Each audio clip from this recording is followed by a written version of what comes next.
Hi everyone and welcome to another Kalicube Tuesdays. I'm Jason Barnard, the brand SERP guy from Kalicube, and I'm here with Trisha Daho. Lovely to meet you, Trisha. Good to meet you too. A quick hello and we're good to go. Welcome to the show, Trisha Daho. Thank you. And we're going to talk about hybrid workplaces and intentional cultures. And this is a slightly unusual episode because we're talking about being an employer and your relationship with your employees, and also your branding towards your employees, which is something we just discussed off screen, which I'm hugely interested in. And the fact that as a company, we do need to consider the culture of the company, being intentional about it with our employees, the idea of a hybrid workspace. But for me, I'm super interested in my employee-facing brand. But before we get into that, we're going to quickly look at your brand SERP. That's part of the whole thing of this show. And your brand SERP is, I imagine that's you with the squires in the middle. Empowered, that's your company. That's a good brand SERP. I love to see knowledge panels on the right-hand side. The knowledge panel is the information box of the facts that Google has understood about you. And the fact that it's not there implies that Google has understood who you are, but it doesn't understand very well and isn't confident in that understanding. And that understanding is the future of your ability to control your brand, personal brand narrative in the AI machines that Google, Bing, Microsoft, Perplexity, ChatGPT are bringing out. And the other thing is this analysis, which is an AI analysis, an NLP, natural language processing analysis, where we can see here from an analysis of your description of yourself from your own website, it can guess who you are, but it doesn't know who you are. When it knows who you are, that link turns up blue. Your name would turn up blue. And it's found the 8 mentions of you, and it can guess who you are. And the text is incredibly clear because it's 62% sure that it has guessed correctly that Trisha Daho is a person and is interested in clients, value, partner, and empowered, which is your company, which it's also guessed, but doesn't know. So that's my geeky introduction. And now we're going to talk about people instead of machines, which is absolutely delightful. So to start with, can we start with what exactly are we talking about? We are talking about culture. So culture is a very nebulous term for a lot of people, but you have a very defined culture, whether you made it to be intentionally that way or not. And the cultures that are being created in hybrid workplaces now are just a little bit more complicated than they used to be, especially as they ultimately will translate to an employer brand. Right. So you've covered pretty much all the points that we're looking at. One thing I have to ask is, what is a hybrid workplace? Okay. A hybrid workplace is where a company, well, if you remember back that far, there was this giant thing called the pandemic, and we all went home for a long time and figured out how to live our lives and have careers from home. It turns out that most people, in almost all the countries that I've studied so far, the people still want to have some hybrid workplace. Mm-hmm. So they don't want to come back full-time to the office. There's a lot of people that don't, especially leadership, that doesn't want to just be completely remote. So a lot of employers have found a great opportunity, especially if they're constrained for talent. So they're having a hard time finding talent, like many of the industries that I typically work in.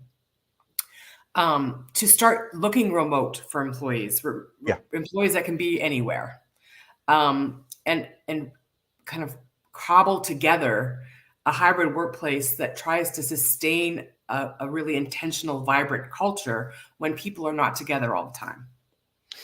Right. So we're now looking at, some people work at the office all the time. Some people work partly at the office and partly from home, and some people work completely from home. And the completely from home part is growing, and that means outsourcing. And at Kalicube, for example, we now work, the vast majority of the team is now in the Philippines. It's entirely remote. And my life story has been remote working since the very beginning. So I actually don't know what working in office is like. So I'm one of the few people who've never even tried it. What I wanted to look at there is, I can build a remote team, and I think I've built a good culture. I haven't done it intentionally. So a couple of questions is, how do you build a culture to mix or to bring together those three groups of people in a way that they all feel part of the company? And we'll start with that question, because otherwise we're going to get confused. Yeah, we could actually do an entire semester on just that question alone. But what I will say is, the complicated part is that everyone needs something different from us as leaders and as an employer. So it's a combination of making sure that you have people having the same access to resources, but knowing that all of that is going to look different depending on what the person needs. So for example, there will be people remote that need you to give them more guidance. And there'll be people that can just run with it without having a lot of guidance, or don't need to check in with you, or don't need status updates, or whatever. People work very differently depending on who they are and how they work. So sorry, just one really quick question there.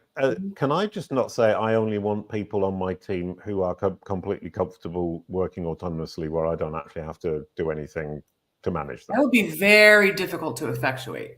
We'd all love that. I'm the same way. I'm a very laissez-faire leader. I'm here if you need me, absolutely, but I want you to run if you can run. That doesn't work for everybody. No. And frankly, your mettle as a leader will be better if you have a combination of people. And your results will be better if you have a combination of people. Okay. So a culture that allows the people who are naturally autonomous to work autonomously and move forwards and run, as you say, because they can run, but also supports the people who need the structure and need to be guided or given tasks or given a structure and targets. Or feedback, Feedback. Oh, very good point. I forgot that one. How do you do that? How do you bring the two together? I don't see any possible way to do that. To do what exactly? To make both sets of people feel comfortable. Well, people do it every day. You have to the whole point of great cultures is that you understand each person and you can fit them into the puzzle of your company where everyone is thriving and successful. That's the goal. So when people have been intentional, that's what they're doing. They're figuring out, okay, what do we stand for as a company? What does that, how does that translate into how we treat our people and how our people treat each other? What do we want for our people and for ourselves, and how do those align together? And then how do we make that happen for each person individually based on their differences? Right. So I'm, as the leader, the CEO, trying to build a puzzle of leaders who fit together as a puzzle and who can understand that underneath them there is a puzzle to be built. I can't see how I can define that other than saying, do your best.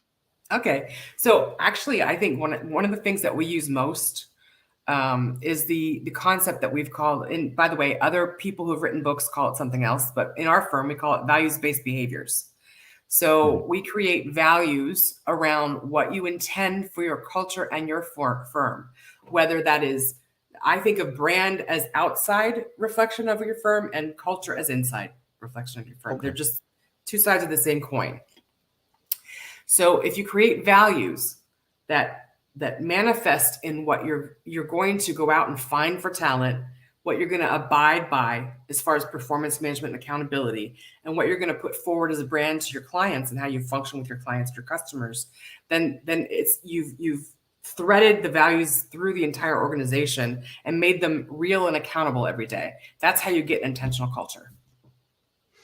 Right. And you just said that the culture of the company is one side and it's internal, and the brand is external, and the brand is client facing.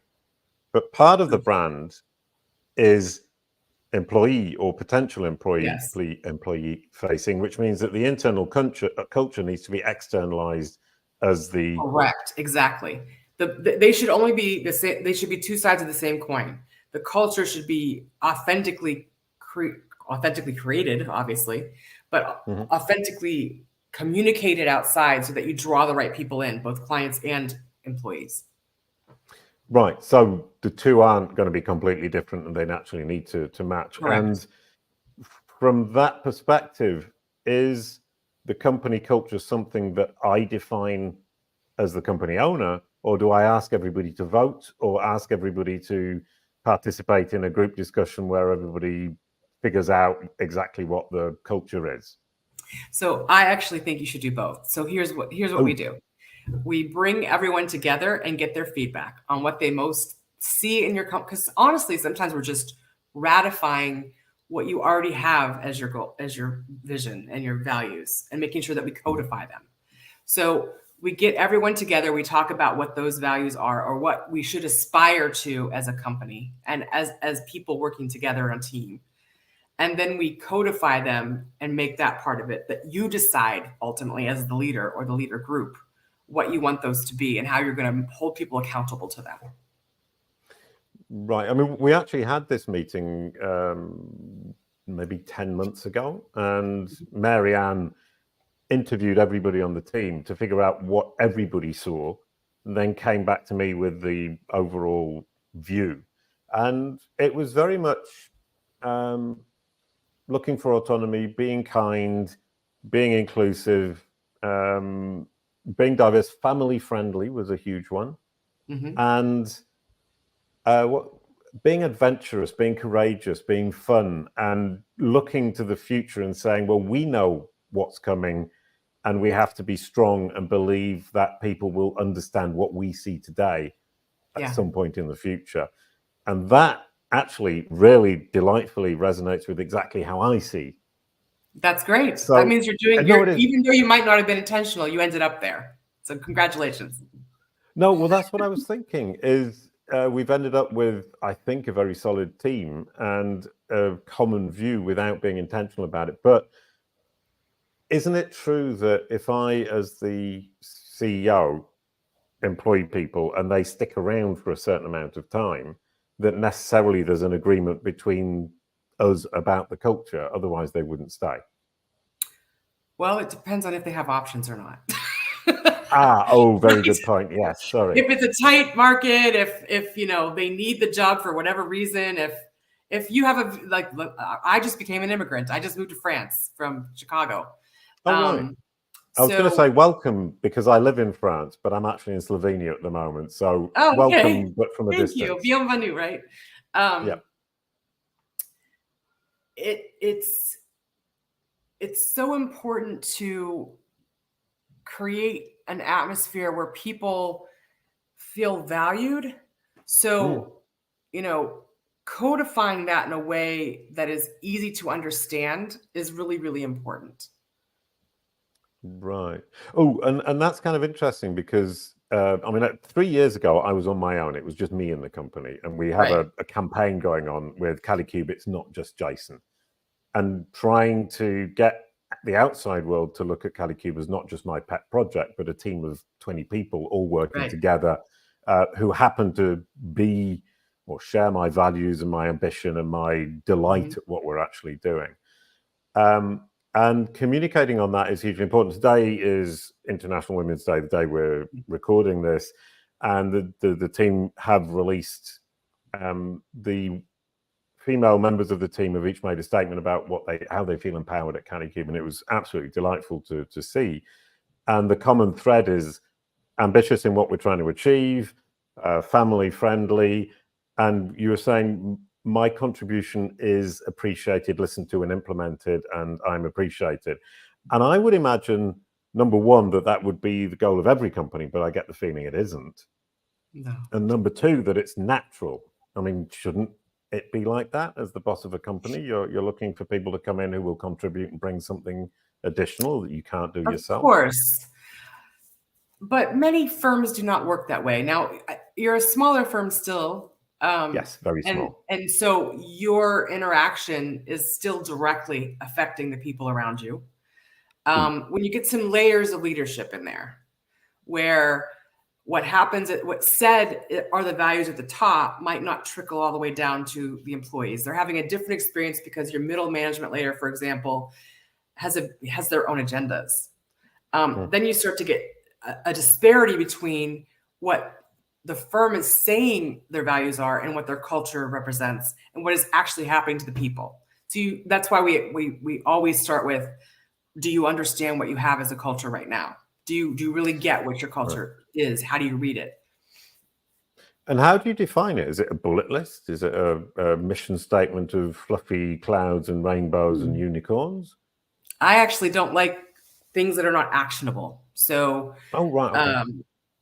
Anything that we do would translate from value to values-based behaviors to actually codifying it in performance management and key performance indicators. So for example, you mentioned that in your exercise 10 months ago, you said that your intention for your culture and your firm is for it to be inclusive.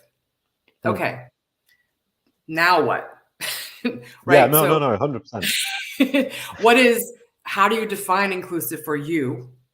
What are the indicators that you succeeded at inclusion, and how does it translate to actual activities that your people have to do, or a way of showing up that indicates that you have inclusion going on? So there's much deeper to go there. Oh, 100%. And the answer is none. So it's a statement of intent, but not actually anything that anybody's doing intentionally, which is the intentional. And that's why people, you go into big companies and they have these beautiful displays in their big conference rooms that say, these are our core values. But that's all they have is a pretty poster board. You don't have any idea how that translates to anything. Right. And I was saying to you before, Maria chooses the guests for the show, and somewhere along the show I really understand why she's invited somebody, and it's the 16-minute mark, and I've really understood why she's invited you, because I've been going along quite happily, as you say, in this small organization, 20 people.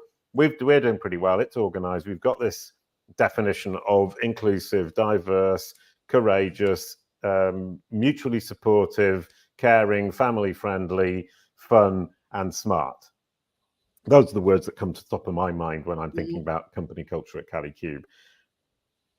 And we haven't done anything to action it, to set any KPIs or to help anybody to actually understand what that means in practical terms. And as long as we don't do that, we have no possibility of scaling, because the filter down, the trickle down will never happen. What can I do now at 20 people to be in a similar position of being terribly happy with myself because the company is such a lovely place to work, when we have 50, 60, 70 people? Yeah. So I guess start from the very beginning. Given that these are what we say our values are, how do we define what criteria we have for candidates that come into our company?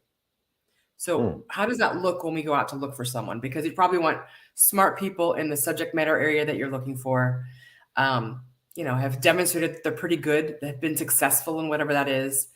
But there's so much more about you at Kalicube and what makes you great at what you do that needs to translate to how we know this person coming in has the attributes that fit into our culture and what we say our values are. So how do you develop the criteria? How do you onboard those people in a way that exposes them to why certain skill sets are important for them to have, and how you treat each other and how you develop this intentional culture?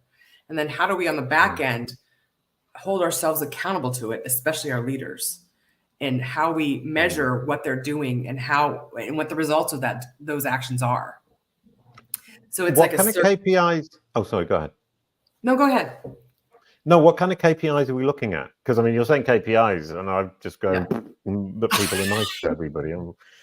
Okay, so I'm talking very brass tacks things, because in my opinion, it's International Women's Day, right?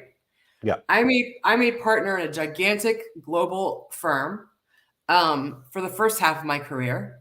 And when I made partner in 2006, it was 11% female partners. It is only at like 15 or 16% now. So we're not holding people accountable to the results of the actions they're doing. So let's actually have performance measures. Let's say if you have a rating scale for people, needs improvement, meets our requirements, our stringent criteria, is often exceeding that criteria or always exceeding that criteria. Let's do that. And if you have leaders that have a bunch of 2s or 3s, and then you have leaders that are keeping their 4s and 5s, then you've got an understanding of what that is, but no one does that equation most of the time. We just kind of put it out there and hope for the best. Yeah, no. But what's really interesting is we set up an HR department 9 months ago after we set the values, and we now have a system of rating every 6 months of people by the person above them. So the team members by the team leader, and then the right to reply from the team member with a scoring system, which is aimed at defining what pay rises are allocated. But we could also use it as a performance in terms of, we could add to that, how are you being inclusive? How are you being courageous? How are you being ambitious? How are you being fun? Right. I mean, fun is really difficult to define, but that would be a lovely approach that I can see working. And then we're talking about the diversity aspect, and you're saying, what was it, 20% women in the... It's now 16% female partners, I think, in global firms like mine. Mine was, and 11% when I made partner. Which is terrible. And I was talking to Sarah Mokansei, who helps out at Kalicube from time to time as a kind of bouncing board for genius ideas about the future of SEO and the future of generative AI. And she pointed out to me that 80% of the people at Kalicube are women. And I hadn't even noticed, or not. It's not that I hadn't noticed. Obviously, you do notice, but it wasn't intentional. It happened that particular way. And that the leadership team of 4 people are all women as well. And once again, I said to them, that wasn't intentional. I didn't mean for that to happen. And I think it's the culture that I believe in and the culture that I installed that made it happen. And now it seems to be self-replicating in the sense that that percentage of 80% doesn't seem to be changing. I don't know if that's good, if it's bad, I mean, for the moment, it's working incredibly well. But what I get the feeling is once you've installed a culture and that whatever ratio it might be between different groups of people, it will tend to stick and very difficult to change. Yes. And where the places that I'm going into most of the time and my team is working with are typically the opposite of that. They're typically, because I work with professional services firms most of the time. So you go in and let's just take law firms. So law firm, an equal number of women and men are graduating from law schools. They go into firms. At that point, it's about 50-50. 6 or 7 or 8 years in, half the women are gone. And then as they get up to partner, half the women are of that. What was left is gone. And then when they get into like managing partners and like leadership, top brass leadership, way less. I mean, it's minuscule. 2 women, 3 women. You know, that's when tokenism happens. But so the issue around women, especially, is we bring them in, but we can't. They're having a hard time getting all the way up. In some industries, there's not enough diversity, like other kinds of diversity. We don't have people from other countries of origin, or we don't have different races, or we don't have different creeds, or we don't have whatever it is, sexual orientations, whatever it is. And we're not a place that would be comfortable for those kinds of people. So that's why we do include. That's why we do this work. Right. Yeah. And I mean, from our perspective, the team is very much, 95% in the Philippines.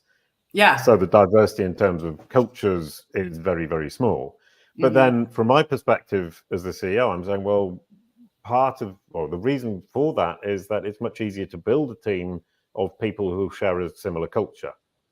Right. So I would like to say, well, let's broaden it out. But then I also know it's going to create huge complications for the company, and that perhaps just saying, well, this is a Philippines company in everything but name is the right way to go. That's up to you. If you've really done the work already with the value system, then it should be. Let's put it this way. Let's say that you're in a culture. I don't know that much about the culture of the Philippines. No. But let's say that you're in a culture where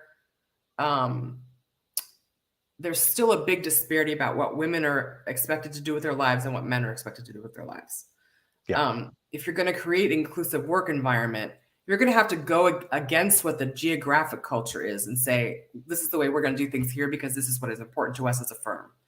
And There's a lot of that going on all over the world. There's a million different topics, but it's universal that people are going to have to figure out how to work together when the culture being set by the company differs from the geographic culture that you're in. Or let's say you're in a global company where you've got different cultures all over the place, but we need your common culture here.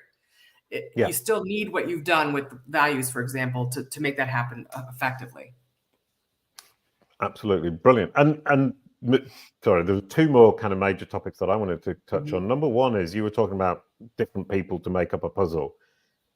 How do you actually go about that? Because if you're saying everybody has to have this culture, so we need to fit together as a culture, and yet everybody has to be different in order to build this puzzle so that we have a complete jigsaw puzzle made or something like that. It's a very bad description of a very simple analogy. How does that work? You're telling me I need people who are all the same in terms of culture, but they all need to be different in terms of building my puzzle. That's exactly right. Oh, right, okay. So they have to have the same value systems. I have a longtime colleague that has a shared services, IT services company, and it's grown very fast and very big, very quickly. And the owner of it is a woman, and she developed her values-based approach a long time ago. She will not hire people that are brilliant, successful, whatever it is, unless they meet the values of the firm that they're coming into. And she has had enormous success with how quickly they onboard, how successful they are as performers in the firm, and how much they stick around. So there's a lot of power in once you've harnessed what your culture really is and you communicate it well to everybody, everything starts to work a lot better. And you have to hold people accountable to it to make it sustain it. Brilliant. And that's a really great description that, I mean, Marianne, Modric and Katrina are going to latch on to, because that for me really makes sense. And I can relate to that. And differentiating company culture and values, as you said, to how you function as a human being day to day to do your job. Yes. That differentiation is where I was confused about the puzzle. Right. Now, where firms often fall down is they say we honor and appreciate everyone's contributions, no matter how different they are. But when they really reward people, for example, or really happens is not true. So, for example, if I am a rainmaker, then I get way bigger increases than someone who's just a brilliant technician, even though the brilliant technician is doing all the work I bring in. And there's a disparity in how those people are valued in a company. Then you've got issues. You've got to figure that out. Right. And then, I mean, for example, somebody who is doing the content for the marketing is going to tend to be undervalued. But the person who's selling is going to be overvalued, and the person who's doing the actual production tends to be undervalued. We're going to forgive a lot of sins for the rainmaker because they're bringing in the money and all those things. It gets really complicated. Yeah, I mean, but sorry, what I see there is you need to judge people in terms of their the rewards, the financial rewards they get according to the role they're playing, within the role they're playing. So you need to segment the different sections of the company so that you don't over reward the people who appear to be the most important, who are the ones who are selling. But in fact, the production people, if they don't perform, the selling makes absolutely no sense and you're going to fall apart anyway. Right. Yes. Okay, brilliant. Absolutely wonderful. I've actually forgotten the last point I was trying to make, which I will regret as soon as this show is over. But that was brilliant. Thank you so much. I now know why Maria invited you, and I think this is going to hugely help us, and I hope it helped the audience too. But now we have the last question every single time on Branded Search and Beyond with Jason Barnard. How does teamwork and culture help with branded search? Please go ahead, Trisha. So it helps with branded search enormously because it helps you stand out as an employer brand and a preferred employer in the industry that you're in. So if you don't define your culture well, and I can tell you, the statistics will show that people go to firms because of culture, more important than money and other things, and they stick around because of culture. Like 80% of the reason people stay is culture. It's not because, or the leadership they have. It's not what they're being paid. It's not where they sit for an office, whatever it is. So most companies have not done a very good job of employer branding and branded search around finding candidates that match the culture they're trying to effectuate in their company. And that's why culture and teaming should be really well communicated to the market so that people get exactly what they want.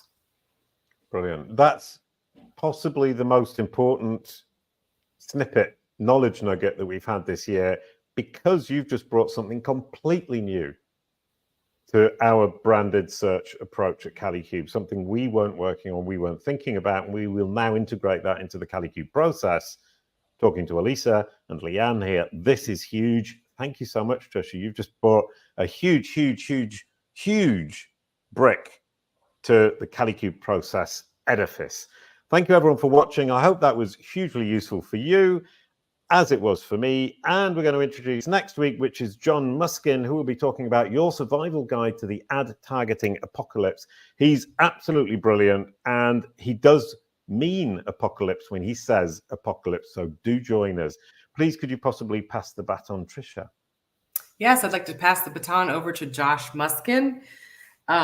I'm excited for how that conversation between Josh and Jason will go. I'm sure it's going to be amazing, and it sounds like an emergency, so go have it. It sounds like an emergency. Absolutely brilliant. Thank you so much, Trisha. Thank you, everybody, for watching. You get the outro song. A quick goodbye to end the show. Thank you, Trisha. You're welcome. Kalicube. It's all about your brands.